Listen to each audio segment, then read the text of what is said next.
Les gars, j'ai rencontré Nicolas Couglan des Chroniques de Bridgerton. Et oui, parce que cette semaine, je suis à Cannes Série, au cas où vous auriez oublié. Et pour ce dernier jour, direction le Palais des Festivals. Ça se voit que le week-end est passé, il y a clairement moins de monde. Enfin, je reviendrai sur cette affirmation tout à l'heure. Dernier pink carpet matinal. Avouez qu'il a la classe quand même. Maintenant, j'ai un peu hâte qu'il se transforme en rouge ce carpet. Et c'est parti pour Reykjavik Fusion. Une autre série nordique, mais à chaque fois, on n'est pas déçu. C'est un peu desservi à cause du sujet qu'on a revu plein de fois et je trouve que c'est pas hyper original, mais c'est bien. Écoute, je pense que le défaut de la série, c'est qu'on l'ait vu maintenant. Globalement, c'est un truc qu'on a vu et revu, mais sinon, en vrai, c'est pas si mal, hein. Ça se regarde bien. Moi, j'ai beaucoup aimé, mais je vous avoue que c'est un supplice de regarder 2 heures d'une série qui parle de nourriture en nous filmant de la nourriture quand on a hyper faim. Pause pitaya pour notre seul repas quotidien. Et oui, on sait toujours pas très bien gérer la bouffe en festival. L'après-midi était bien chargée parce qu'on a testé une nouvelle compétition, les séries courtes. Je savais pas trop à quoi m'attendre et c'était vraiment banger. J'ai adoré les 3 séries, franchement j'ai kiffé. J'ai absolument adoré, j'étais hyper surprise de ces formats courts. La première particulièrement, Lost Media, c'était incroyable.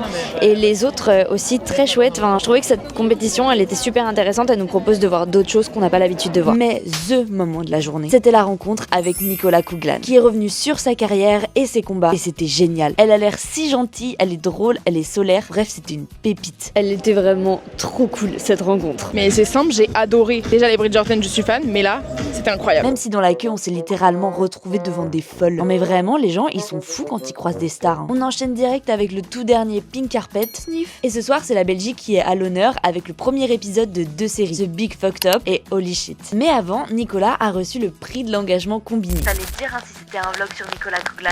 Ta bouche, Jean-Roger. Alors, j'ai beaucoup aimé The Big Fucked Up. Je croyais que ça allait être c'est classique, mais finalement non. Et la deuxième, je suis un peu plus mitigé, mais ça va, j'ai plutôt passé un bon moment. Alors moi, par rapport à ces 2 séries, j'ai préféré la deuxième que la première, parce que la première, en fait, ça restait dans des choses de police, d'arnaque et tout. Et en fait, vraiment, j'en peux plus. Alors que l'autre, c'était plus pep, c'était plus rafraîchissant. Moi j'ai bien aimé les 2 séries. La première, vraiment, je me suis laissée embarquer. C'est-à-dire j'ai oublié même de réfléchir si j'aimais bien ou j'aimais pas. J'ai juste regardé la série, j'étais chez moi sous ma couette, j'ai kiffé. Et la deuxième, je trouvais que le format était intéressant parce que c'était un peu plus court, donc j'ai bien aimé. Et voilà, le festival est terminé. Écris-moi en commentaire si t'as kiffé les vlogs et on se retrouve pour le festival de Cannes.